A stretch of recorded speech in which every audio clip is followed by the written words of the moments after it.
Hey folks, Pastor Jason Palmer here. This Sunday we continue in our study in the book of Philippians. We are in Philippians chapter 3.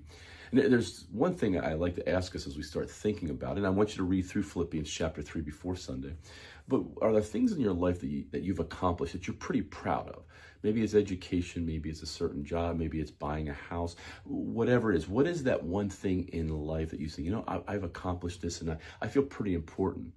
Well, the Apostle Paul in Philippians chapter 3 kind of runs through all the things that were once important in his life. He was a Pharisee, he was a lawyer, he was a Jew, he was a Roman. He was all these things, and people looked at Paul as this important individual because of the accolades in which he had and he received. And he comes to the end of chapter 3, and he tells this church, listen, all those things mean nothing. They are worthless. In fact, he says in some versions of the Bible, they're as dung. They're as like waste when it compares to the glory of God and how we live for the Lord. And that should be our utmost importance. So think about the things that are important in your life.